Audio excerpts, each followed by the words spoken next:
চার্টগুলো নিয়ে আরো আধ ঘন্টা কাজ করলো রানা। মেইন চ্যানেল হয়ে নদীতে পৌঁছানোর রুটটা ভালো করে বুঝে নিল। সিদ্ধান্ত নিল 3:45 রওনা হবে ওরা।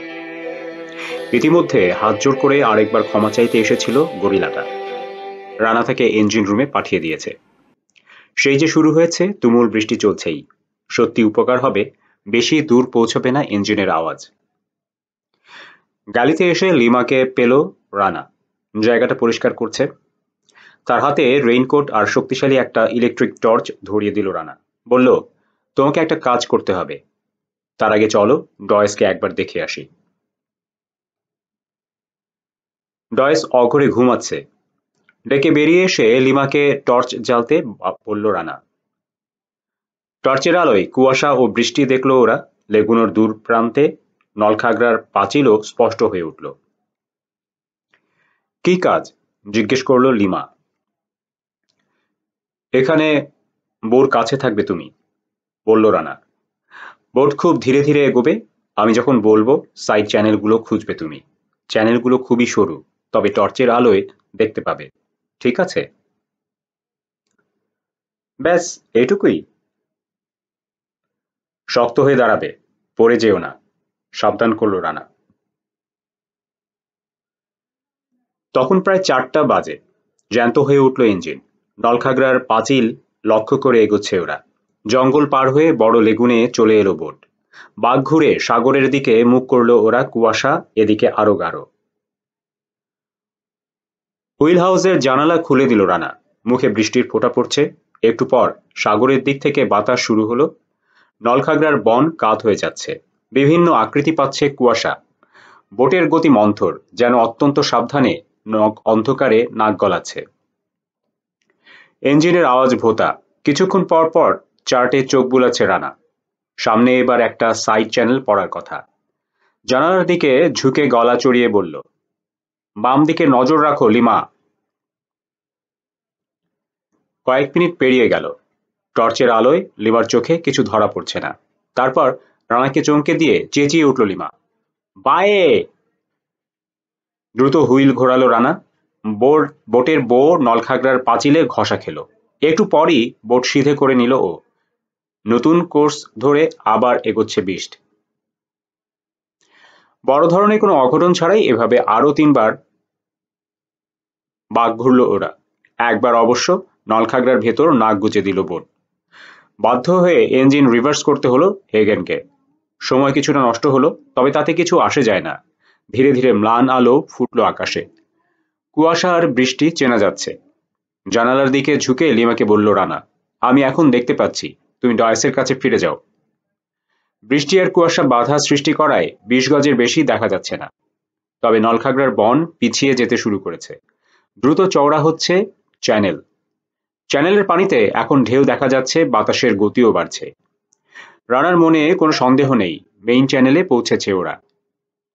ওদের 1 মাইল সামনে খোলা সাগর। ইঞ্জিন বন্ধ করল রানা। খানিক দূর ভেসে এসে থেমে গেল বোট। জানালা বন্ধ করছে। এই সময় হাতে মগ নিয়ে ভেতরে ঢুকলো লিমা। কেমন দেখলে ডয়েসকে? মগটা নিয়ে জানতে চাইল রানা। জ্বর কমে গেছে তো, ঘুমটা তাই খুব ভালো হচ্ছে। ওর কিছু খাওয়া দরকার। রোদ উঠুক তারপর, বলল লিমা। বোট থেমে আছে কেন? চারটা লিমাকে দেখালো রানা। নলখাগড়ার বন পেছনে ফেলে এসেছি আমরা। এটা মেইন চ্যানেল। চ্যানেলের মুখে সারি সারি স্যান্ড ব্যাগ আছে। নদীতে পেরুবার শেষ পথটুকু অত্যন্ত সরু। ঈদ যদি আমাদের সামনে চলে গিয়ে থাকে, ওখানে অপেক্ষা করছে সে। তাহলে আমরা সাগরে বেরোবো কিভাবে? জিজ্ঞেস করল লিমা।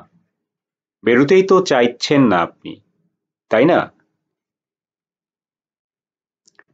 হ্যাঁ, যদি সম্ভব হয়, বলল রানা। হিথের মোটর বোটের চেয়ে স্পিডের বোট বেশি। আমি চাই হিথ আমাদেরকে ধাওয়া করুক। কিন্তু সে যদি এরই মধ্যে সামনে চলে গিয়ে থাকে, সেক্ষেত্রে অন্য পথ ধরতে হবে আমাদের, বলল রানা। সে কোথায় আছে জানার জন্য বোট থামিয়েছি। কয়েক সেকেন্ড পর লিমার দিকে তাকালো ও। এখানে আমার কাছে না থেকে তুমি বরং ডয়েসের কাছে যাও। ঠোঁট ফোলালো লিমা। আপনি আমাকে তাড়িয়ে দিচ্ছেন? তারপরই হেসে ফেলল, ছুটে বেরিয়ে পড়ল হুইল হাউস ডেকে। ঘড়ির ওপর চোখ রেখে অপেক্ষা করছে রানা। আরো মিনিট 15 কান পেতে থাকলো। মোটর বোটের কোনো সাড়া নেই। ইঞ্জিন স্টার্ট দিল ও। খকখক করে কেশে উঠে জ্যান্ত হলো ইঞ্জিন। তারপরই থেমে গেল। নিস্তব্ধতা রীতিমতো আতঙ্কিত করে তুলল ওকে। ছুটে বেরিয়ে গেল ডেকে। দ্বিতীয় কেবিনটাকে পাশ কাটাচ্ছে। ভেতর থেকে গলা বের করে লিমা জানতে চাইল, কি হলো? কি করে বলি? হাত নেড়ে তাকে কেবিন থেকে বেরোতে নিষেধ করলো রানা। তারপরই মই বেয়ে নেমে এলো ইঞ্জিন রুমে। এক কোণে হাঁটু গেড়েছে হেগেন। তার পাশে এসে ঝুঁকলো রানা। বিড়বিড় করলো হেগেন, ফুয়েল পাইপের একটা। রানাও দেখতে পেল পাইপটা কয়েক ইঞ্চি ফেটে গেছে। টেপ দিয়ে বাঁধো, নির্দেশ দিয়ে ডেকে উঠল ও। মুখ থেকে বৃষ্টির পানি সরিয়ে লিমা জিজ্ঞেস করলো, খারাপ কিছু? জবাব দেওয়ার আগেই রানা লক্ষ্য করলো বোট নিজে থেকেই ঘুরে যাচ্ছে। শুধু ঘুরছে না, স্রোতের টানে কুয়াশার ভেতর থেকে বেরিয়ে আসা একটা বালির চর লক্ষ্য করে এগোচ্ছে। ছুটে হুইল হাউসে ঢুকলো রানা। হুইল ঘুরিয়ে বোট সিধে করলো। একটু পরই মৃদু ঝাঁকি খেলো বোট। তারপর স্থির হয়ে গেল। কোনো সন্দেহ নেই, বালিতে ঢুকে গেছে বউ। ডেকে বেরিয়ে এসে বলল, চিন্তা করো না, ইঞ্জিন স্টার্ট নিলে বেরিয়ে আসতে কোনো সমস্যা হবে না। স্রোতের টানে ভেসে যাওয়ার চেয়ে এখানে আটকে থাকা তবু ভালো। ঘুরে ইঞ্জিন রুম হ্যাচের দিকে এগুলো রানা। মুইয়ে একটা পা রেখেছে। পেছন থেকে লিমা বলল, স্টপ। অবাক হয়ে ঘাড় ফেলার ও। লিমা বলল, মনে হলো কি যেন শুনলাম। রেইল ধরে দাঁড়িয়ে থাকলো ওরা, কান পেতে আছে। ধীরে ধীরে ব্যাপারটা পরিষ্কার হলো রানার কাছে। কুয়াশা আর বৃষ্টি ভেদ করে অস্পষ্টভাবে ভেসে আসছে আওয়াজটা। অস্পষ্ট, তবে চিনতে ভুল করল না। ওর দিকে ফিরে কিছু বলতে গেলে লিমা ইশারায় কথা বলতে নিষেধ করলো রানা। ইঞ্জিনের আওয়াজ ক্রমশ কাছে চলে আসছে। একসময় মনে হলো ওদের একেবারে মাথার উপর উঠে আসছে শব্দটা। তারপর কমতে শুরু করলো। সম্ভবত অন্যদিকে ঘুরে যাচ্ছে মোটর লঞ্চ। কুয়াশা ভেদ করে ছুটে এলো কয়েকটা ঢেউ। হালকাভাবে ধাক্কা খেলো বিস্টের খোলে। আটকে রাখা দম ছেড়ে রানা বলল, বড় বাঁচা বেঁচে গেছি। আর একটু হলেই গায়ের উপর উঠে আসতো। জবাবে লিমা কিছু বলার আগেই মোটর লঞ্চের ইঞ্জিন বন্ধ হয়ে গেল। আকস্মিক নিস্তব্ধতা স্নায়ুর উপর চেপে বসছে। লিমা বলল, এর মানে কি? ওরা থামলো কেন? ওখানে দাঁড়িয়ে কয়েক মুহূর্ত চিন্তা করলো রানা। তারপর হুইল হাউসে ঢুকে চার্টগুলো আরেকবার পরীক্ষা করলো। কিছুক্ষণ পর গা থেকে জ্যাকেট খুললো। বলল, ভেবেছিলাম আউটলেটের একেবারে কাছে চলে এসেছি, কিন্তু না, তা আসলে আসেনি। পেছন থেকে লিমা জিজ্ঞেস করলো, জ্যাকেট খুললেন কেন? কি করতে চান?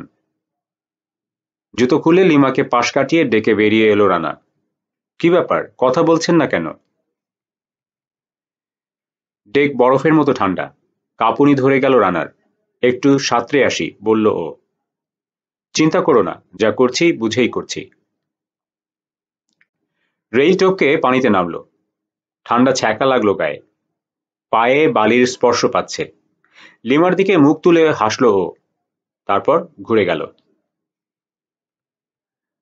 পানি কেটে স্যান্ডবাঙ্কের দিকে এগোচ্ছে রানা। ওটার পুরোটা দৈর্ঘ্য পার হয়ে এলো। পিছন ফিরে তাকিয়ে আর বিস্টকে দেখতে পেল না। কুয়াশায় সম্পূর্ণ ঢাকা পড়ে গেছে। এরপর দৌড়াতে শুরু করলো। একটু পরই গরম হয়ে উঠল শরীর। দুবার পানির গভীরতা বেড়ে যাওয়ায় সাঁতরাতে হলো। কখনো হেঁটে, কখনো সাঁতরে 6 কি 7 মিনিট এগোলো রানা। তারপর চীনাদের গলা শুনতে পেল। শুধু আওয়াজই পাওয়া যাচ্ছে, কি বলছে বোঝা যাচ্ছে না। এবার আরো সাবধানে এগুলো ও। আওয়াজ হলে এগোচ্ছে, না হলে নড়ছে না। কুয়াশার ভেতর এখনো কিছু দেখা যাচ্ছে না। একটু বাঁ দিকে ঘুরে গেল ও। ওদিক থেকেই আসছে আওয়াজটা। আবার গভীর পানিতে নামতে হলো। সাঁতরে এগোচ্ছে। ঠান্ডায় কষ্ট পাচ্ছে রানা। স্রোত বেশ জোরালো। অসতর্ক হলে আরেক দিকে টেনে নিয়ে যাবে।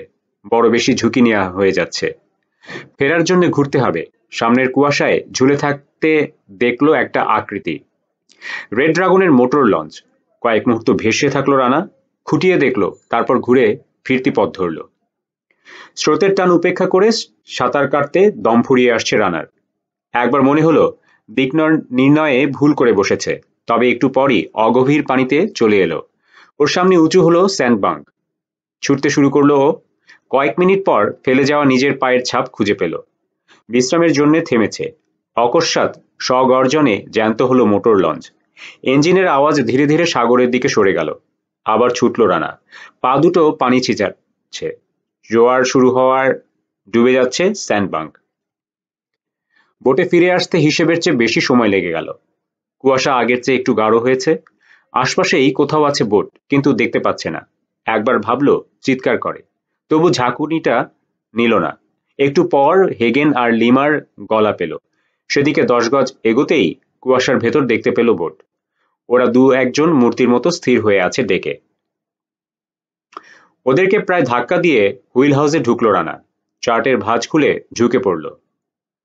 হঠাৎ কাঁধ দুটো ঢাকা পড়ল একটা কম্বলে। ঘাড় ফিরিয়ে লিমাকে দেখে হাসলো একটু। উফ, পানি যে কি ঠান্ডা। ওদের বোটটা দেখতে পেলেন? হ্যাঁ, তবে কেন থেমেছিল বুঝতে পারিনি।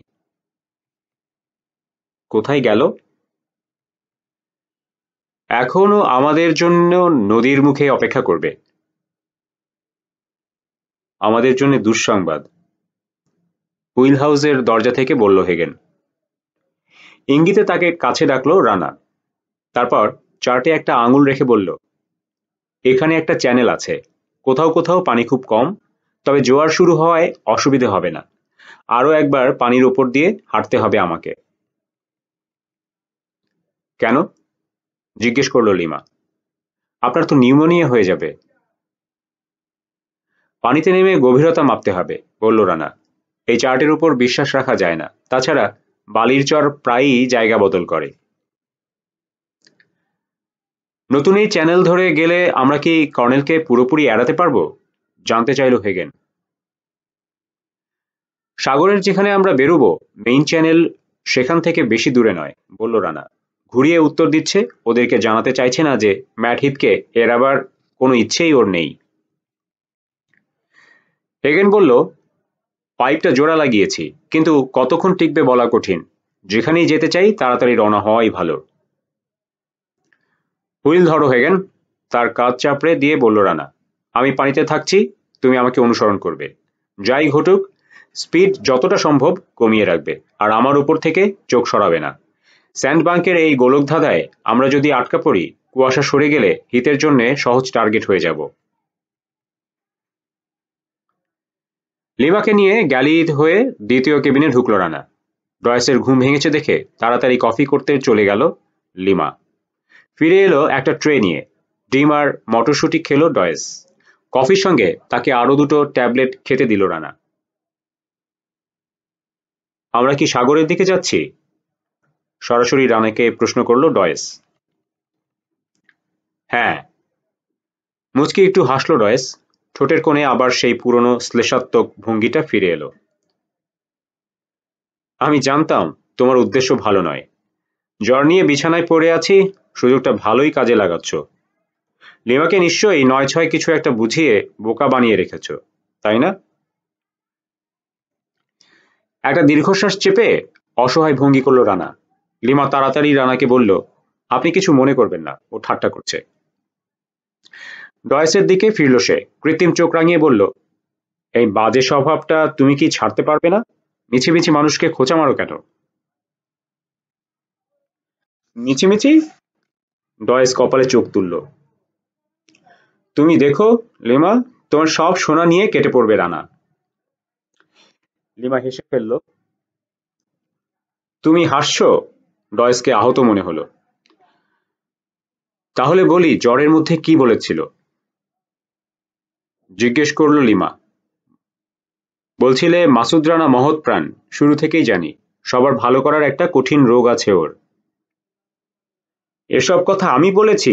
অসম্ভব, প্রতিবাদ করল ডয়েস। আর যদি বলেও থাকি, নিশ্চয়ই বেহুশ অবস্থায় প্রলাপ বকেছি। আমার সন্দেহ যে মিথ্যে। রানাকে তুমি প্রমাণ করতে বলো। আমার প্রশ্নের জবাব দিক, কি কারণে সাগরের দিকে যাচ্ছে ও? রানা জবাব দিল, ঈদকে মারার সুযোগ করে দেব তোমাকে, তাই সাগরের দিকে যাচ্ছি। শরীর দুর্বল, তা সত্ত্বেও হেসে উঠল ডয়েস। বাহ, ভালোই গল্প ফেঁদেছ দেখা যাচ্ছে, কিন্তু এই গল্প লিমাকে বিশ্বাস করাতে পারলেও আমাকে বিশ্বাস করাতে পারবে না। লিমা, আমার হাত খালি, যে কোনো একটা অস্ত্র এনে দাও। সত্যি কথা বলতে কি, তোমাকে ছাড়া আর কাউকে আমি বিশ্বাস করি না। কেবিন থেকে বেরিয়ে এলো রানা, ওর পিছু নিয়ে লিমাও ব্যাকুল ভঙ্গিতে বলছে, আপনি কিছু মনে করবেন না প্লিজ, ও এরকমই, বিশ্বাস করুন, আসলে সত্যি ঠাট্টা করছিল। ওকে একটা রিভলভার এনে দাও, বলল রানা। হুইল হাউসে পাবে। কাঁধ থেকে কম্বলটা ফেলে রেইল টপকে পানিতে নেমে গেল ও। যে স্যান্ডবাঙ্কের ওপর হেঁটেছিল, চ্যানেলটা সেখান থেকে 100 গজ পেছনে। খুঁজে বের করার পর রোবটের কাছে আবার ফিরে এলো রানা। ইঞ্জিন স্টার্ট দিয়ে বালি থেকে বিস্টকে বের করে আনলো হেগেন। ধনুকের মতো বাঁক নিয়ে রানার সঙ্গে সমান্তরাল একটা কোর্স ধরল। পানির নিচে তলিয়ে আছে স্যান্ডবাঙ্ক। সারফেসের নিচে বুক পর্যন্ত না ডোবা পর্যন্ত সাবধানে হাঁটল ও। হাত তুলে নাড়ল। দিক নির্দেশনা পেয়ে ধীরে ধীরে চ্যানেলে ঢুকলো বোট। বোটের সামনে সাঁতরাচ্ছে রানা, কয়েক গজ এগিয়েই পরীক্ষা করছে পায়ের নিচে তল পায় কিনা।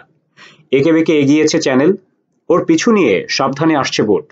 20 মিনিট পর ঠান্ডায় সারা শরীর অবশ হয়ে এলো। একসময় মনে হলো ওর মাথা আর চোখও কাজ করছে না। প্রবল ইচ্ছাশক্তি এগিয়ে নিচ্ছে ওকে, জানে এখানে আটকে পড়ার অর্থ বেঘরে প্রাণ হারানো। অকস্মাৎ বাঁক ঘুরতে গিয়ে একবার একটা স্যান্ডবাঙ্কে উঠে পড়ল বোট। তবে হেগেন নিজের চেষ্টাতেই আবার ভাসতে পারল। এটাই ওদের জন্য শেষ ঝামেলা ছিল। চ্যানেলের বাকি অংশ যথেষ্ট গভীর। বোটে উঠে পড়ল রানা।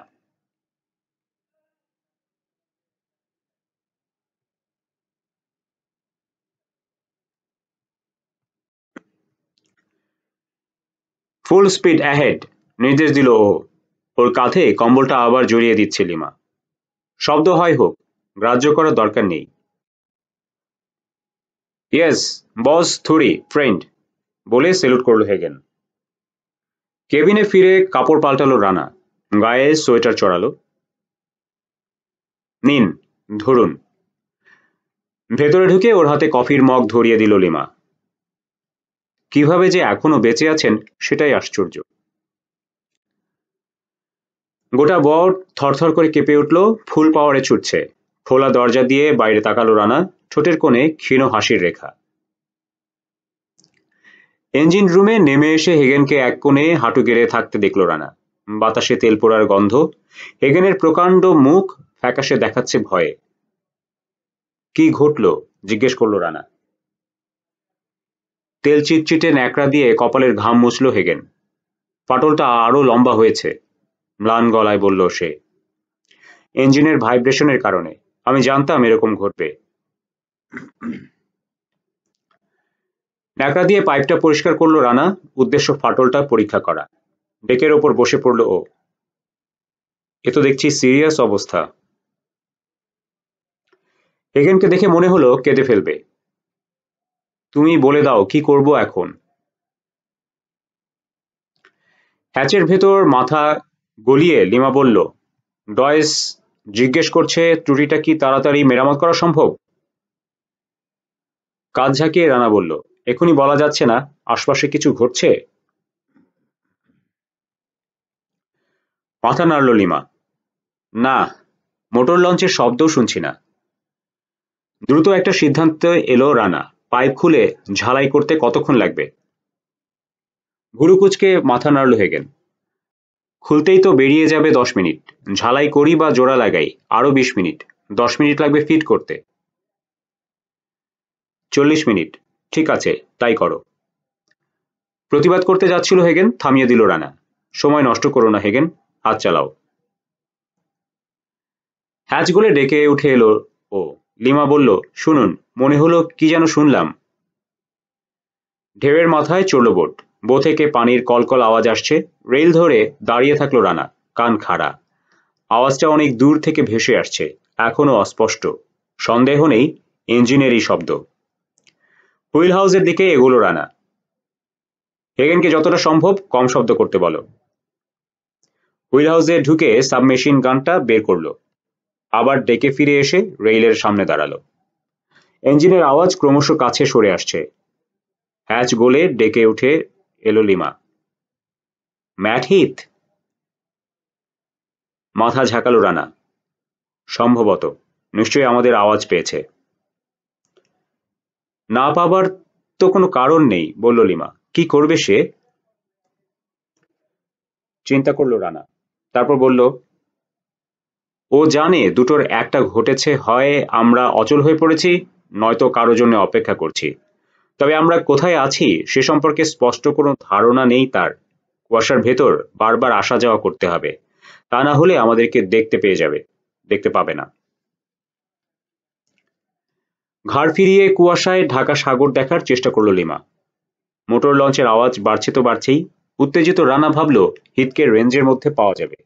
ইঞ্জিনের আওয়াজ পাল্টে গেল, স্পিড বেড়েছে, কুয়াশা ভেদ করে সোজা ছুটে আসছে ওটা। রেইলের সামনে নিচু হলো রানা, লিমার হাত ধরে টান দিল। লঞ্চটা সোজা ওদের দিকে এগিয়ে আসছে। একেবারে শেষ মুহূর্তে দিক বদলের বৃষ্টির পেছন দিকটাতে পাশ কাটানোর চেষ্টা করলো। মাথা সামান্য উঁচু করে লক্ষ্য স্থির করল রানা। দ্রুত এক পশলা গুলি শুয়ে পড়ল ডেকে। লঞ্চের পেছন দিকে একটা মেশিন গান ফিট করা হয়েছে, অপারেট করছে দুজন লোক। রানা ও লিমার মাথার উপর দিয়ে ঝাঁক ঝাঁক বুলেট ছুটে গেল। মাথা তুলে আরেক পশলা গুলি করল রানা। ভোঁতা একটা আওয়াজ হলো, যেন বিষম খেয়েছে কেউ। কুয়াশার ভেতর অদৃশ্য হয়ে যাচ্ছে লঞ্চ। পেছনের পানিতে আলোড়ন দেখা গেল। মেশিন গান অপারেটরদের একজন গুলি খেয়ে পড়ে গেছে সাগরে। রানার ঠোঁটে হাসি। লঞ্চের আওয়াজ মিলিয়ে গেল দূরে। নিচে যাও, লিমাকে বলল রানা। এরপর ওরা আরো কাছে চলে আসবে। ছুটে হুইল হাউসে ঢুকলো ও গ্রেনেডের বাক্সটা বের করে আনলো। চওড়া একটা বৃত্ত তৈরি করে চক্কর দিচ্ছে লঞ্চ। অধৈর্য রানা অপেক্ষা করছে। সচেতন ওর পাশে হাতে কার্বাইন নিয়ে উবু হয়ে বসে আছে লিমা। তাকে কেবিনে ঢোকাতে হলে তর্ক করতে হবে। সুযোগটা পাওয়া গেল না। কুয়াশার ভেতর থেকে ছুটে এলো লঞ্চ, আবার সরাসরি ওদের দিকেই আসছে। মেশিন গানের পেছনে এখন অন্য দুজন লোক দেখা গেল। এবারও রানাই প্রথমে গুলি করলো। Target wheel house. অন্ধ প্রত্যাশা। ওখানে রেড ড্রাগন আছে। এক পশলা গুলি করেই ডাইভ দিয়ে ডেকে শুয়ে পড়ল ও। মেশিন গান গর্জে উঠল। বৃষ্টির রেইল ছিন্ন ভিন্ন করে দিল এক ঝাঁক বুলেট। এবারও শেষ মুহূর্তে দিক বদলে ফিরে যাচ্ছে লঞ্চ, তবে বোর সামনে দিয়ে। এই সুযোগের অপেক্ষাতেই যেন ছিল রানা। ডেকে হাঁটু গেড়ে একটা গ্রেনেড ছুড়ল ও। লঞ্চের রেইল টোকে হুইল হাউসের কাছাকাছি পড়ল। লঞ্চ কাত হতে শুরু করায় গড়িয়ে রেলের কাছে ফিরে এলো সেটা, তবে রেল গলে পানিতে পড়ার আগেই বিস্ফোরিত হলো। লঞ্চের পেছন থেকে বিশাল এক ঢেউ উঠল। সেটা মাথা নত করার পর দেখা গেল মেশিন গান ও অপারেটররা গায়েব হয়ে গেছে।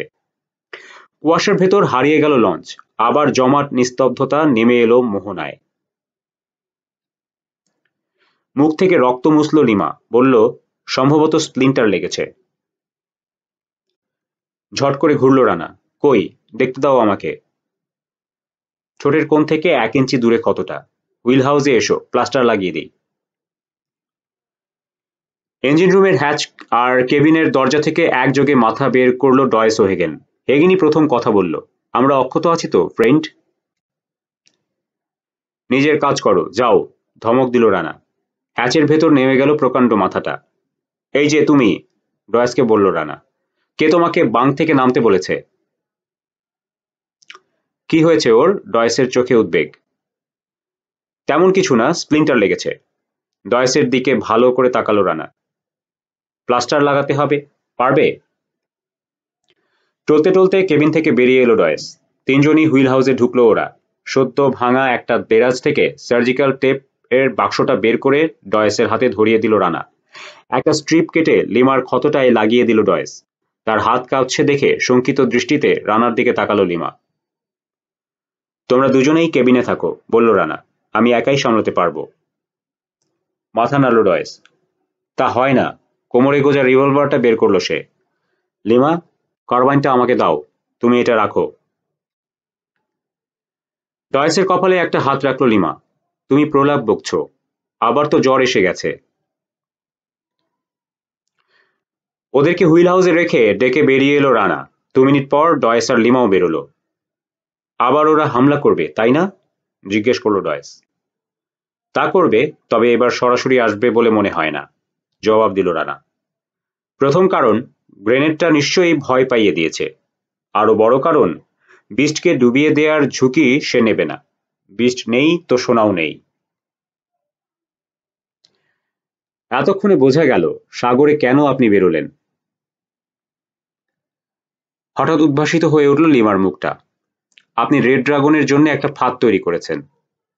ডয়েসের দিকে তাকালো সে। কি বলছি বুঝতে পারছো? রেড ড্রাগনকে উনি উভয় সংকটে ফেলে দিয়েছেন। ওর মাথায় আরো কত কুমতলব আছে সে তুমি কল্পনাও করতে পারবে না, বলে লিমার হাত ধরে টান দিল ডয়েস। চলো আমরা কেবিনে যাই। হ্যাঁ, তাই যাও, দূর হও আমার চোখের সামনে থেকে, বলল রানা, শেষাংশ নিচু গলায়। হিথের পরবর্তী মুভ কি হয় দেখি। আশা করছি তার আগেই পাইপটা মেরামত করতে পারবে হেগেন। কেবিনে ঢুকলো ডয়েস। লিমা তার হাত ধরে আছে। দৃষ্টিসীমা এখনো ৩০ গজের মতো। বৃষ্টি একটু ধরে এসেছিল, আবার বাড়ল। চমকে দেওয়ার জন্যে পরিবেশটা আদর্শই বলতে হবে। নিজের নাম শুনে রীতিমতো ঝাঁকি খেল রানা। চিৎকারটা কুয়াশার ভেতর থেকে বেরিয়ে এলো। মেজর রানা, তুমি বোকা নাকি? এখনো হার মানছো না কেন? পালাতে যে পারবে না সে তো বোঝাই যাচ্ছে। ডয়েস নয়, একা লিমা বেরিয়ে এলো কেবিন থেকে। রানা বলল, হিথ লাউড হেইলার ব্যবহার করছে। নিঃশব্দে হাসছে ও। সম্ভবত কোনো ফোন দিয়াছে। এক হাত দিয়ে মুখের সামনে চোখ বানালো ও। তুমি বোকার স্বর্গে বাস করছো হিথ। কয়েকটা মুহূর্ত নিস্তব্ধতার ভেতর কাটল। রানার সন্দেহ হলো ওর জবাব হয়তো শুনতে পায়নি হিথ। তারপর হঠাৎ তার গলা ভেসে এলো, বোকামি করে নিজে মরতে চাও মরো, কিন্তু তোমার বোকামির জন্যে অল্প বয়সী মেয়েটা কেন ভুগবে? লিমাকে রানা বলল, খারাপ কিছু একটা ঘটছে, কি কারণে জানি না, সময় পাবার চেষ্টা করছে হিথ। একটু পর আবার শুনতে পেল ওরা, মাথা খাটাও রানা, গলার সুরে অসহিষ্ণুতা। এসো বুদ্ধি খাটিয়ে কাজ করি। তোমাদেরকে আমার দরকার নেই, আমার শুধু সোনা দরকার। তোমরা যদি জান নিয়ে পালাতে চাও আমি আপত্তিও করব না, বাধাও দেব না। বৃষ্টির খোলে হালকাভাবে কিছু একটা বাড়ি খেল। বন করে হাত পা ঘুরেই চেঁচিয়ে উঠল লিমা, আপনার পেছনে! পায়ের উপর ভর দিয়ে ঘুরল রানা, গুলি করল নিতম্ব থেকে। লোকটা ডেকে উঠে এসেছিল, তপ্ত এক ঝাঁক সীসা শূন্যে তুলে নিল তাকে, রেইলের উপর দিয়ে ফেরত পাঠালো পানিতে। হাতের অস্ত্র হঠাৎ নীরব হয়ে গেল। দাঁতে দাঁত চেপে সেটা ফেলে দিল রানা। ছুটল দ্বিতীয় চিনার দিকে। রেইল টোপকে ডেকে নামতে গিয়ে ডিগবাজি খাচ্ছে। ডিগবাজি পুরো করে ডেকে পড়ল লোকটা। ঝুঁকে দুহাতে ধরে তুলল রানা। রেইলের উপর দিয়ে ছুড়ে দিল সাগরে। পানিতে দোল খাচ্ছে ছোট একটা ডিঙি। এক প্রস্থর রশি দিয়ে সেটাকে রেইলের সঙ্গে বাঁধল। সিধে হচ্ছে। কুয়াশার ভেতর আবার গর্জে উঠল লঞ্চের ইঞ্জিন। ছুটে এসে লিমার হাত ধরে টানল রানা। দুজন একসঙ্গে ডেকে পড়ল। বিস্টের বোর সামনে দিয়ে আড়াআড়ি ভাবে চলে যাচ্ছে লঞ্চ। আড়াল থেকে স্মল আর্মস দিয়ে গুলি করছে চীনারা। লঞ্চের আওয়াজ দূরে মিলিয়ে যেতে লিমাকে নিয়ে সিধে হলো ও। কোথাও লাগেনি তো? না, কিন্তু আমার সাংঘাতিক ভয় করছে। সাবমেশিন গান রিলোড করার জন্য হুইল হাউসে ঢুকলো রানা। ভেতরের সবকিছু ভেঙে চুরমার হয়ে গেছে দেখে বিহ্বল হয়ে পড়ল। দেয়ালে বুলেটের গর্ত, হুইলটা ফেটে গেছে, ইনস্ট্রুমেন্টাল প্যানেল বিধ্বস্ত। এত ভয় পেয়েছে, নড়তে পারছে না। দোরগোড়া থেকে লিমার গলা শুনে সম্বিত ফিরল। সব ঠিক আছে তো? কন্ট্রোল পরীক্ষা করল রানা। স্বস্তির একটা নিঃশ্বাস ফেলে বলল, স্টিয়ার মেকানিজম এখনো কাজ করছে, আর কিছুর দরকার নেই। রিলোড করে ডেকে বেরিয়ে এলো ও। লিমা বলল, এভাবে কতক্ষণ?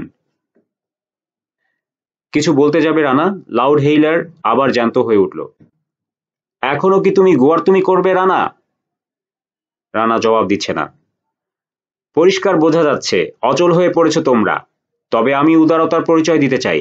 চিন্তা করার জন্যে 15 মিনিট সময় পাচ্ছ রানা, মাত্র 15 মিনিট সময়। মাই ফ্রেন্ড, তাড়াতাড়ি সিদ্ধান্ত নাও। সাগরে শুধু তুমুল বৃষ্টিপাতের শব্দ। হ্যাচের কাছে এসে গলা চড়ালো রানা। আর কতক্ষণ? সিধে হলো হেগেন, হাতে একটা ফ্লেয়ারিং টর্চ, খালি হাত দিয়ে কপালে ঘাম মুছল। এখনো ঝালাই করছি, বলল সে। প্রায় শেষ করে এনেছি, 15 কি 20 মিনিট। ধীরে ধীরে রেইলের দিকে ঘুরল রানা, মাথার ভেতর দ্রুত চিন্তা চলছে। এখন একটাই উপায়, আপন মনে বিড়বিড় করল। লিমার দিকে তাকিয়ে বলল, হেগেনের কাছ থেকে স্পেয়ার ওয়্যার কেবলের কয়েলটা চাও। লিমা কিছু বলার আগেই ছুটে কেবিনে ঢুকলো রানা। ফিরে এলো একটা বাক্স নিয়ে, ভেতরে ডাইভিং গিয়ার আছে। বাক্সটা খুলছে, কেবল নিয়ে ইঞ্জিন রুম থেকে বেরিয়ে এলো লিমা। এটা? মাথা ঝাঁকিয়ে সোয়েটারটা খুলে ফেলো রানা। কি করছেন আপনি? জিজ্ঞেস করলো লিমা। আপনি কি সত্যি মরতে চান?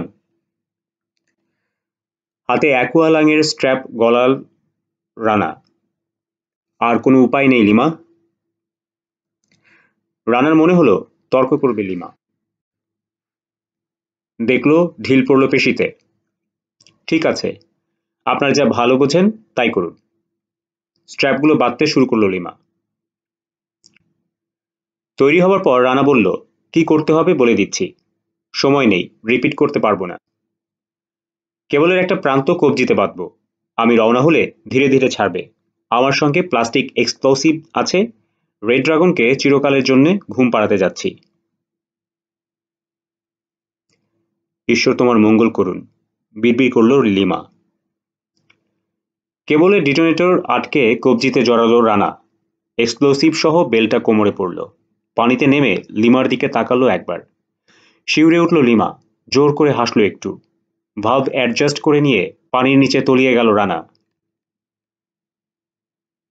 লঞ্চটা কোন দিকে সঠিক জানা নেই, শুধু জানে বেশি দূরে নয়, সম্ভবত দৃষ্টিসীমার শেষ প্রান্তে। পানির তলায় ঘন ঘন রাবার ফ্লিপার আছড়ে দ্রুত সাঁতার কাটছে রানা। 2 মিনিট পর পানির উপর মাথা তুলল, কিন্তু কুয়াশার ভেতর লঞ্চটা কোথাও দেখা যাচ্ছে না। ভাগ্যটা হঠাৎ প্রসন্ন হয়ে উঠল। খুব কাছ থেকে ভেসে এলো ম্যাট হিথের গলা। আর মাত্র 8 মিনিট রানা, মাত্র 8 মিনিট। আবার ডুব দিল রানা। দিক বদলে সাঁতরাচ্ছে। একটু পরই লঞ্চের খোল দেখতে পেল, নাক বরাবর সামনে ঝুলে আছে। ওটার পাশ ঘেঁষে স্টার্নের দিকে চলে এলো ও। অ্যাডহেসিভ প্লাস্টিক ফিট করলো খোলের গায়ে, প্রোপেলারের ঠিক নিচে। রাডারের চারধারে কেবল জড়ালো। তারপর এক্সপ্লোসিভের ভেতর ঢুকিয়ে দিল ডিটোনেটর। কাজটা শেষ করতে 2 কি 2.5 মিনিট লাগলো। কেবল অনুসরণ করে বিস্টে ফিরছে। বিস্টের গায়ে ধাক্কা খেল রানা। কেবল নাগালের বাইরে উঠে গেছে। রেইলের উপর দিয়ে ঝুঁকে ওকে ধরার চেষ্টা করল লিমা। রানা বলল, না, আগে ডিটোনেট করো। রেইল টপকে ডেকে নামছে রানা। দ্রুত হাতে কেবল কেটে শেষ প্রান্তগুলো ডিটোনেটিং বাক্সে ঢোকাচ্ছে লিমা। এই সময় আবার হিথের গলা ভেসে এলো। সত্যি আমি দুঃখিত রানা, আমার ধৈর্য আর কুলালো না। অকস্মাৎ জ্যান্ত হলো লঞ্চের ইঞ্জিন। সেই মুহূর্তে প্লাঞ্জারে চাপ দিল লিমা। বৃষ্টির ভেতর প্রতিধ্বনি তুলল বিস্ফোরণের আওয়াজ। চীনাদের আর্তচিৎকার বেশিরভাগই চাপা পড়ে গেল। দীর্ঘ কয়েক মুহূর্ত ধরে জঞ্জাল বৃষ্টি হলো। তারপর আর কোনো নড়াচড়া বা শব্দ নেই। হ্যাচ গলে ডেকে বেরিয়ে এলো হেগেন। চোখ কপালে তুলে বলল, মাই গড ফ্রেন্ড, নিশ্চয়ই তুমি লঞ্চটাকে ডুবিয়ে দিয়েছ। অ্যাকুয়ালাঙের স্ট্র্যাপগুলো খুলল রানা। অন্তত স্টার্ন বলে কিছু না থাকারই কথা, বলল ও। ফ্লিপার খুলে হেগেনের দিকে তাকালো। নিচের খবর বলো। নিঃশব্দে প্রসারিত হলো হেগেনের কালো মোটা ঠোঁট। আমার কাজ শেষ। ক্লান্ত রানা, মাথাটা তুলোর মতো হালকা লাগছে। নিচে নেমে সোয়েটার পরল। হঠাৎ লিমার গলা শোনা গেল, তাড়াতাড়ি আসুন। ডেকে উঠে এসেছে রানা। শুনতে পেল অস্পষ্টভাবে কেউ একজন ওর নাম উচ্চারণ করছে। রেইলের সামনে এসে দাঁড়াতে দেখতে পেল ম্যাট হেডকে। কুয়াশা থেকে বেরিয়ে আসছে। সবাই ওরা রেইল ধরে দাঁড়িয়ে থাকলো। হিতকে দেখছে। ভাসতে ভাসতে কাছে চলে এলো সে, ধাক্কা খেলো বৃষ্টির খোলে। ভেজা মুখ হলদেটে দেখাচ্ছে, ঠান্ডায় যেন অর্ধেক জমে গেছে সে। রানার দিকে তাকিয়ে জোর করে হাসল। কোথায় ভুল করেছি জানো? শত্রুকে আমি ছোট করে দেখেছি। মাথা নাড়ল রানা। বড় করে দেখলেও এই একই পরিণতি হতো তোমার, রেড ড্রাগন। দুনিয়া জুড়ে অশুভ শক্তি, তোমরা পাল্লায় ভারী, কিন্তু তারপরও চিরন্তন সত্য মিথ্যে হয়ে যায়নি। শেষ পর্যন্ত শুভ শক্তিই জিতবে। মুখ খুলে খানিকটা পানি খেলো কর্নেল হিথ। কথা বলতে দম বেরিয়ে যাচ্ছে তার। রানা, প্লিজ, তুমি এভাবে আমাকে ডুবিয়ে দিতে পারো না। তুমিও আমার অবৈধ ব্যবসার গোপন তথ্যগুলো না বলে মরতে পারো না। কি জানতে চাও বলো, প্লিজ। তোমার অবর্তমানে ড্রাগ ব্যবসাটা কে সামলাবে? আমদানি করা হেরোইন কোথায় জমা করা হয়? বাংলাদেশের কারা তোমাকে অ্যাডভান্স করেছে? সব বলবো, আগে তুমি আমাকে বোটে তুলে নাও, প্লিজ। মাথা নাড়ছে রানা। ওর বাহু স্পর্শ করল লিমা। লোকটা মারা যাচ্ছে, তাই না? জেরা যদি করতেই হয়, আগে ওকে বোটে তুলে নিন। তার চোখে মিনতি। কাঁধ ঝাঁকিয়ে ঝুঁকল রানা। হিতের বাড়ানো হাতটা ধরে টেনে নিল বোটে। ডেকে হাত পা ছড়িয়ে পড়ল কর্নেল। খক খক করে কাশছে, বাতাসের অভাবে হাঁপাচ্ছে। ধন্যবাদ, কোনো রকমে বলতে পারল। এই উপকারের জন্যে তোমাকে পস্তাতে হবে না। তিক্ত হেসে ঘুরে দাঁড়ালো রানা। হুইল হাউসের দিকে যাচ্ছে। ওর পিছনে আকস্মিক নড়াচড়ার শব্দ হলো, সেই সঙ্গে তীক্ষ্ণ কণ্ঠে লিমা চেঁচিয়ে উঠল, সাবধান! চিৎকার দিয়েই রানার গায়ে ধাক্কা দিয়েছে সে। ও যাতে ডেকের উপর ছিটকে পড়ে। পরেই সিধে হলো রানা, ঝট করে ঘুরে গেছে। লিমা দাঁড়িয়ে রয়েছে ওর আর হিথের মাঝখানে, টলছে, হেলে পড়ছে পিছন দিকে। লাফ দিয়ে এগোলো রানা, দুহাত বাড়িয়ে ঠেকালো পতনটা। তার বুকে রক্ত দেখল ও। হিত দাঁড়িয়ে আছে, ডান হাতে ছুরি। পিছিয়ে গেল দুপা। শান্ত গলায় বলল, আমার কপালটাই খারাপ রানা, এত চেষ্টা করেও তোমার নাগাল পেলাম না। রানার বুকে নেতিয়ে পড়েছে লিমা। ও নড়ার আগেই কেবিনের দরজায় দেখা গেল ডয়েসকে। জ্বরে ঠকঠক করে কাঁপছে সে। লক্ষ্য স্থির করার জন্য হাতে রিভলভারটা তুলল। এদিকে তাকা, শুয়োরের বাচ্চা, হিস করে বলল সে। হিত তাকাতেই ট্রিগার টেনে দিল। একটা বুলেট হিতের হা করা মুখে ঢুকল, দ্বিতীয়টা কপালে। দড়াম করে রেইলিংয়ে বাড়ি খেল সে। হ্যাচ গোলে ডেকে উঠে এলো হেগেন। দেখো দেখি কাণ্ড, বেজন্মা কুত্তাটা আমার বোট নোংরা করে ফেলেছে। ছুকল সে, লাশটা দুহাতে ধরে তুলল, ফেলে দিল সাগরে। লিমাকে বুকে তুলে নিয়ে কেবিনের দিকে হাঁটছে রানা। ওকে অনুসরণ করলো ডয়েস আর হেগেন। বাঙ্কে শোয়ানো হলো লিমাকে। ডয়েস একটা বালিশ গুজে দিল মাথার পিছনে। রানা বলল, Hagen, first aid box. Cabin থেকে ছুটে বেরিয়ে গেল হেগেন। হঠাৎ বালিশের একদিকে কাত হয়ে গেল লিমার মাথা। পেছন থেকে রানার কাঁধ খামচে ধরল ডয়েস।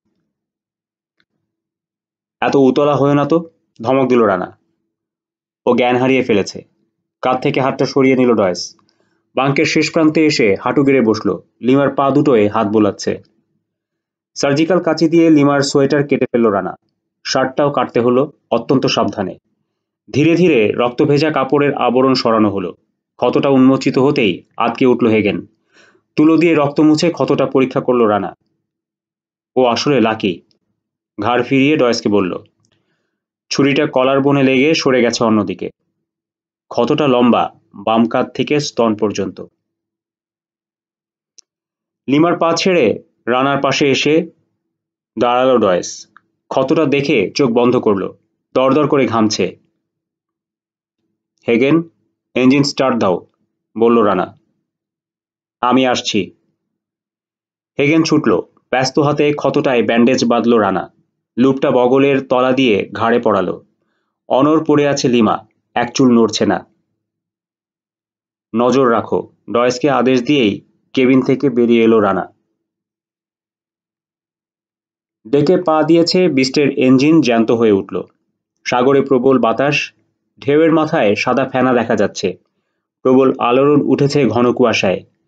প্রতি মুহূর্তে প্রসারিত হচ্ছে দৃষ্টিসীমা, তবে বৃষ্টি থামার কোনো লক্ষণ নেই।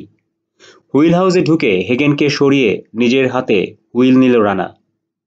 যত তাড়াতাড়ি সম্ভব কোথাও নোঙর ফেলতে হবে, বলল ও, না হলে রক্তক্ষরণে মারা যাবে মেয়েটা।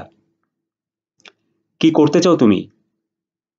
থ্রোটল খুলে ফুল স্পিড দিল রানা। ঝাঁকি খেয়ে ছুটল বিস্ট। সিকি মাইল দূরে একটা পাথুরে দ্বীপ আছে, নিরাপদ ইনলেট। ওখানে নোঙর ফেলে লিমার চিকিৎসা করতে হবে। দিক সামান্য বদলাতে দূরে দেখা গেল দ্বীপটা। হালকা কুয়াশা আর তুমুল বৃষ্টির ভেতর অস্পষ্ট। ইঞ্জিন বন্ধ করল রানা। ধীর গতিতে ভাসতে ভাসতে দ্বীপের গায়ে ঠেকল বোট। লাফিয়ে তীরে নামলো হেগেন। বড় একটা বোল্ডারে লাইন জড়ালো। হুইল হাউস থেকে বেরিয়ে নিচে এলো রানা। গ্যালিতে এসে চুলোয় পানি গরম করতে দিল ও। তারপর লিমাকে দেখতে এলো। ব্যান্ডেজটা এরই মধ্যে রক্তে ভিজে গেছে দেখে মুখ শুকিয়ে গেল ওর। তাড়াতাড়ি আবার ফিরে এলো গ্যালিতে। বলা যায় ডয়েসের সামনে থেকে পালিয়ে এলো। একসময় ফুটতে শুরু করলো কেটলির পানি। গরম পানি নিয়ে আবার কেবিনে ঢুকলো রানা। হাত দুটো দুবার ধুলো, একবার গরম পানি দিয়ে আরেকবার ডিসইনফেক্টেন্ট দিয়ে।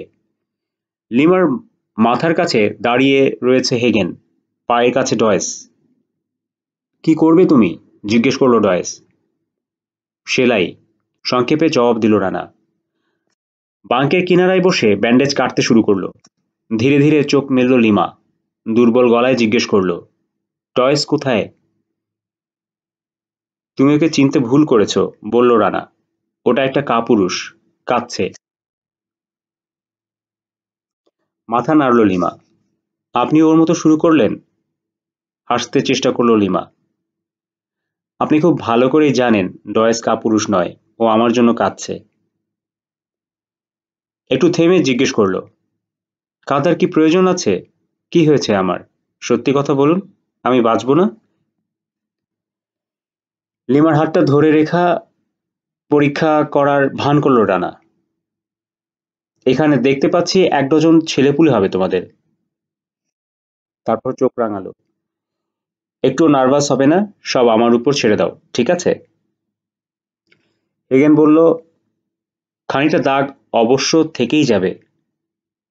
ডয়েসের দিকে তাকালো সে। এই ছোকরা, মন খারাপ করে না, জানোই তো চাঁদেরও কলঙ্ক থাকে। ডয়েস দুহাতে মুখ ঢেকে বাঙ্কের গোড়ায় কপাল ঠেকিয়ে রেখেছে। লিমা বলল, সেলাই করার সময় ওকে সরিয়ে দেবেন। হেগেন জানতে চাইল, এই গরিলারই বা কি কাজ এখানে? রানা বলল, হাত ধোও, তারপর আমার পাশে দাঁড়াও। আমি যখন সেলাই শুরু করব, তুমি রক্ত মুছবে। ডয়েসকে ক্যাপসুল খাওয়ানো হয়নি, মনে করিয়ে দিল লিমা। হয়েছে, বলল রানা। ডয়েস, যাও, তুমি পাশের কেবিনে গিয়ে শুয়ে থাকো। কিন্তু ডয়েস নড়ল না, কথাও বলল না। ব্যান্ডেজ সবটুকু খুলে ক্ষতটা পরিষ্কার করলো রানা। গ্লাস অ্যাম্পুল ভেঙে ডিসপোজেবল সিরিঞ্জ বের করলো। একটা ইঞ্জেকশন দিল রানা। ক্ষত থেকে দরদর করে রক্ত বেরোচ্ছে। মোছো। দ্রুত হাতে রক্ত মুছল হেগেন। কপাল থেকে ঘাম মুছে কাজ শুরু করলো রানা। সুই বিধতেই আবার জ্ঞান হারিয়ে ফেলল লিমা। হা করে ক্ষতটা জোড়া লাগাতে 15টা সেলাই লাগলো। কাজটা শেষ হতে ক্লান্ত হয়ে পড়ল রানা। সেলাইয়ের ওপর আবার ব্যান্ডেজ বাঁধতে হলো। সত্যি সেরে উঠবে তো? এতক্ষণে এই প্রথম কথা বলল ডয়েস। অবশ্যই, বলল রানা। তবে প্রচুর রক্ত গেছে, হাঁটাচলা করতে সময় নেবে। নিজের বিনোকিউলার বের করলো ও। বেরিয়ে এলো ডেকে। বিস্টের বউ থেকে লাফ দিয়ে বোল্ডারে নামলো রানা। ছড়িয়ে থাকা পাথরের মাঝখান দিয়ে বেশ উঁচু একটা জায়গায় চলে এলো। সাগর আর উপকূল রেখার ওপর চোখ বোলাচ্ছে। ইতিমধ্যে কুয়াশা প্রায় পুরোটাই কেটে গেছে। জেমস হার্ডির জাহাজটাকে বহু দূর থেকে আসতে দেখল রানা। ম্যাট হিথের মোটর লঞ্চ যেখানে ডুবেছে, ধীর গতিতে ঠিক সেই পজিশনটার দিকে আসছে ওটা। রানার বিনোকুলার রাশি রাশি আবর্জনা ধরা পড়ল। মোটর লঞ্চের অবশিষ্টাংশ। জাহাজের রেইলিংয়ে নাবিকরা দাঁড়িয়ে আছে, পরিষ্কার দেখতে পাচ্ছে রানা। সবাই তারা তাকিয়ে আছে সাগরের ছড়ানো আবর্জনার দিকে। দিক না বদলে বা না থেমে চলে যাচ্ছে জাহাজ, থামবে একেবারে সেই ম্যাকাওয়ে পৌঁছে। দৃষ্টিসীমার মধ্যে যতক্ষণ থাকলো ওটা, তাকিয়ে থাকলো রানা। কিছুক্ষণ পর খুব করে কাশলো কেউ। ওটা কি জেমস হার্ডির জাহাজ ছিল? হেগেনের গলা। হ্যাঁ, বলল রানা।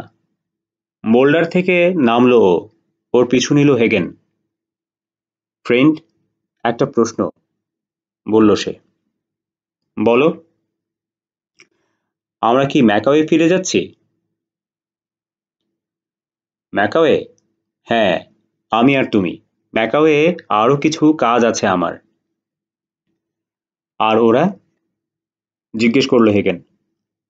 লিমা আর ডয়েস? ওদেরকে লিয়েনের গ্রামে পৌঁছে দিতে হবে, বলল রানা। ওখানে কয়েকদিন থাকলে সুস্থ হয়ে উঠবে লিমা, তারপর ডয়েসকে নিয়ে নিজের গ্রামে ফিরে যাবে। কিছুক্ষণ পর আবার মুখ খুলল হেগেন। আর সোনা? ওগুলো লিয়েনদের গ্রামে নামিয়ে দেব আমরা, বলল রানা। পুরোহিতদের ডেকে সব বুঝিয়ে দেবে লিমা। ফোঁস করে একটা দীর্ঘশ্বাস ফেলল Hagen. Very good, friend, thank you. তোমার জন্য একটা সুখবর আছে হেগেন, বলল রানা। ম্যাকাওয়ে রেড ড্রাগনের অনেকগুলো জাহাজ আর স্টিমার আছে। একটু হয়তো সময় লাগবে, তবে আশা করছি সবগুলোই গভর্নরকে দিয়ে দখল করাতে পারবো।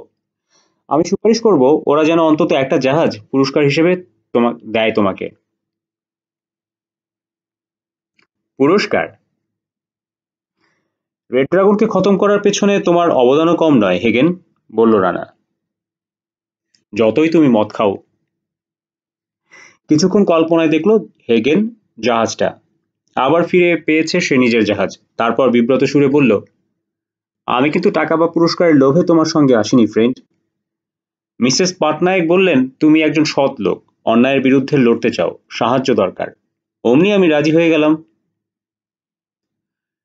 ধন্যবাদ হেগেন। আরেকটা প্রশ্ন রানা। বলো। হয়তো অপ্রাসঙ্গিক শোনাবে, তবু প্রশ্নটা না করে পারছি না। এই লোভ দমন করা কোথায় শিখলে বলো তো? ইচ্ছে করলেই সমস্ত সোনা আর পাথর মেরে দিতে পারো তুমি, আমি বা ডয়েস ঠেকাতে পারবো না। অথচ তুমি এমন কি লেদার ব্যাগ খুলে ভেতরে কি আছে তাও দেখোনি। হেসে উঠল রানা, জবাব দেওয়ার প্রয়োজন বোধ করলো না। বোটে ফিরে নিচে নেমে এলো, নামার আগে হেগেনকে হুইলের দায়িত্ব নিতে বলল। ইতিমধ্যে জ্ঞান ফিরে এসেছে লিমার। বাঙ্কের কিনারায় বসে তার মাথায় হাত বুলিয়ে দিচ্ছে ডয়েস। ফিসফাস করে কথা বলছে ওরা। এখন কেমন লাগছে লিমা? জানতে চাইল রানা। মরফিন দেয়ার পর ব্যথাটা নেই, বলল লিমা, ঠোঁটে দুর্বল হাসি। ইঞ্জেকশনটা ইচ্ছে করেই দিয়ে যায়নি, বলল রানা। পরীক্ষা করে দেখতে চেয়েছিলাম ডয়েস ব্যাপারটা লক্ষ্য করে কিনা। এখন বোঝা গেল ও সত্যি তোমাকে ভালোবাসে। যতই নরম নরম কথা বলো আর পটাও, বলল ডয়েস। শোনার কথা আমি ভুলছি না। বলে বলে ফেলো দেখি, তোমার পরবর্তী মুভ কি হতে যাচ্ছে? এই সময় স্টার্ট নিল ইঞ্জিন। ঢেউ ভেঙে রওনা হলো বিস্ট। কোথায় যাচ্ছি আমরা? নিশ্চয়ই ম্যাকাওয়ে, নাকি ব্যাংককে? তুমি থামো তো, ডয়েসকে ধমক দিয়ে চুপ করালো লিমা। রানার জেমস হার্ডির জাহাজটা দেখেছেন? খানিক আগে আমাদেরকে পাশ কাটিয়ে চলে গেল ওরা, বলল রানা। মোটর লঞ্চের আবর্জনা দেখে ধরে নিয়েছে ওগুলো আমাদের ধ্বংসাবশেষ। লিয়েনদের গ্রামে কি আপনি আমাদের সঙ্গে দিন কয়েক থাকবেন? হঠাৎ জানতে চাইল লিমা। মেয়েটার দিকে একদৃষ্টে কয়েক সেকেন্ড তাকিয়ে থাকলো রানা, তারপর মাথা নাড়ল। না, ম্যাকাওয়ে আমার জরুরি কাজ আছে। একটু পর জিজ্ঞেস করলো, তুমি জানলে কিভাবে বোট নিয়ে আমরা লিয়েনদের গ্রামে যাচ্ছি? লিমার হাসি গোপন করার চেষ্টা সফল হলো না। ডয়েস বলেছে। আমি বলেছি? কি আশ্চর্য! কই? না, তুমি ভুল করছো লিমা। আমি বরং বলেছি ওই লোককে তুমি চেনো না। তোমার সমস্ত সোনা ও একা হজম করার তালে আছে। আমার কথা বাদ দাও, বলল রানা। নিজেদের সম্পর্ক কি সিদ্ধান্ত নিলে তোমরা? গ্রামে কিছুদিন থাকার পর ব্যাংককে চলে যাব, বলল লিমা। রিংয়ে ওখানে যদি ভালো করে ডয়েস, কোনো দিনই আর ম্যাকাওয়ে ফিরবো না আমরা। আসল কথাটা বলছো না কেন? জিজ্ঞেস করলো রানা। বিয়েটা কবে হচ্ছে? কোথায় হচ্ছে? ডয়েস তো বলছে লিয়েনদের গ্রামেই হওয়া উচিত, তা না হলে তোমাকে আমরা পাবো না। হেসে উঠে রানা বলল, আইডিয়াটা মন্দ নয়। পরে হলে সত্যি হয়তো অ্যাটেন্ড করতে পারবো না আমি। এক মুহূর্ত চিন্তা করলো ও। তবে ব্যাংককে থেকে যাবার সিদ্ধান্তটা আমার ভালো লাগলো না লিমা। ব্যাংকক বা ম্যাকাও নয়, ডয়েসের মতো দুর্দান্ত বক্সার দাম পাবে নিউ ইয়র্ক বা লাস ভেগাসের মতো শহরে। বাড়িয়ে বলছি না, যতটুকু বুঝেছি ও আরো অনেক ভালো বক্সার হতে পারবে। শক্তিতে ওর তুলনায় আমি কিছুই না। কিন্তু স্বভাবটা? হাসি চেপে বলল লিমা। এরকম খোঁচা মারার স্বভাব যদি বদলাতে না পারে। লাস ভেগাসে ওর এই স্বভাব বাড়তি আকর্ষণ হয়ে দেখা দেবে, বলল রানা। ওখানে আমার পরিচিত একজন লোক আছে। তোমরা যদি চাও তাদেরকে বলে দেব আমি। পাসপোর্ট ভিসা সব তারাই ব্যবস্থা করে দেবে। লিমার চোখে পানি বেরিয়ে এলো।